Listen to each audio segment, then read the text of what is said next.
Hi అండి. Hello! Welcome to my channel. ఇప్పుడు మనం సున్నుండలు ఎలా తయారు చేసుకోవాలో చూద్దాం. ముందుగా స్టవ్ వెలిగించి స్టవ్ పైన ప్యాన్ పెట్టుకొని అది కొంచెం వేడయ్యే వరకు ఆగాలి. ఆ తర్వాత ఒక గ్లాసు మినప్పప్పు ప్యాన్లో వేసుకొని బాగా ఫ్రై చేయాలి. మాడిపోకుండా చూసుకోవాలి, లేదంటే సున్నుండలు టేస్ట్ మారిపోతాయి. మొత్తం మినపప్పు ఫ్రై అవ్వడానికి 10 మినిట్స్ టైం పడుతుంది.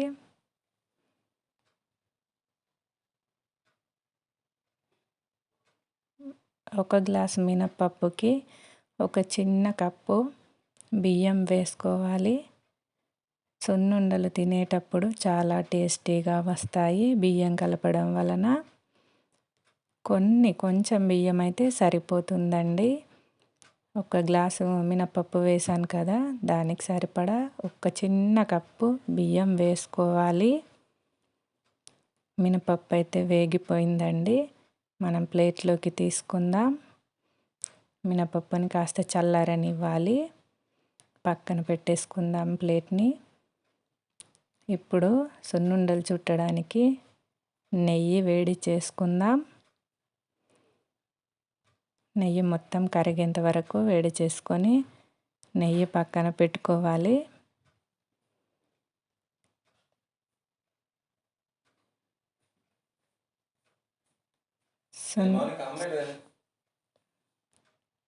నెయ్యి వేడవుతుంది కదా,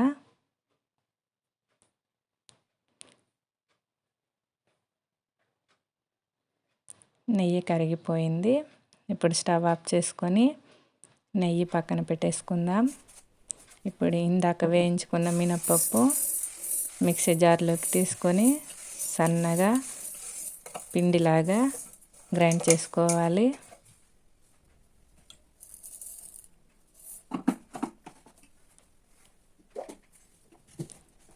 చాలా సన్నగా గ్రైండ్ చేసుకోవాలి. పిండిలాగా మధ్యలో ఆపి కలుపుతూ ఉండాలి. 2 సార్లు గ్రైండ్ చేసుకుంటే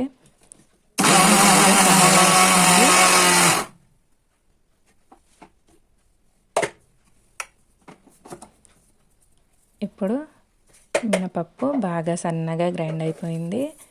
మనం దాన్ని జల్లించుకుందాం. ప్లేట్లో జల్లెడ పెట్టుకొని అది పిండి వేసుకోవాలి. ఒక గ్లాస్ పప్పుకి ఒక గ్లాస్ షుగర్ పడుతుంది.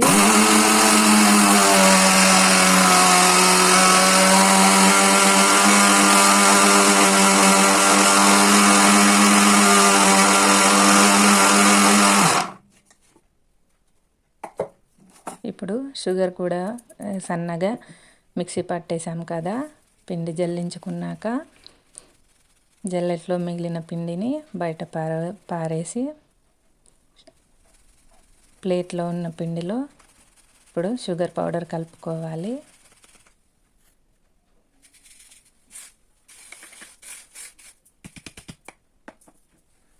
ప్లేట్లో ఉన్న పిండిలో షుగర్ పౌడర్ కలుపుకుంటున్నాం కదా, రెండింటిని బాగా మిక్స్ చేసుకోవాలి.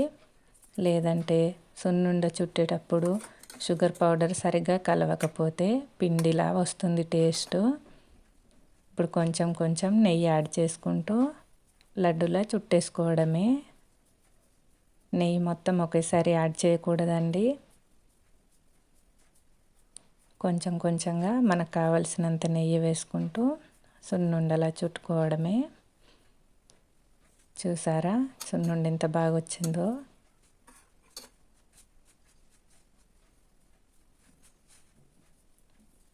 కొంచెం నెయ్యి యాడ్ చేసుకుంటూ పిండి మొత్తం అయిపోయే వరకు నెయ్యి యాడ్ చేసుకొని సున్నుండలు చుట్టేసుకోవాలి.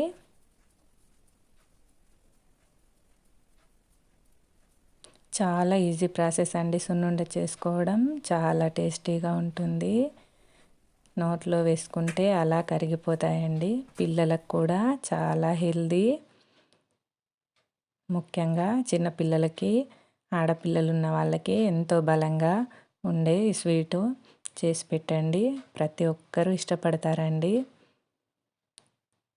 సున్నుండ చేయడం చాలా ఈజీ. చూసారా, కొంచెం కొంచెం నెయ్యి యాడ్ చేసుకుంటూ చేస్తూ ఉంటే సున్నుండ చాలా ఈజీగా వస్తుందండి. నేను తీసుకున్న ఒక గ్లాస్ పప్పుకి 1 గ్లాస్ షుగర్ యాడ్ చేశాను కదండి. ఒక చిన్న గ్లాసు నెయ్యి అయితే సరిపోతుందండి. నెయ్యి కూడా ఎక్కువగా పట్టదు. నేను తీసుకున్న గ్లాసు పప్పు కొలతకి 20 సున్నుండలు వచ్చాయండి. Thanks for watching.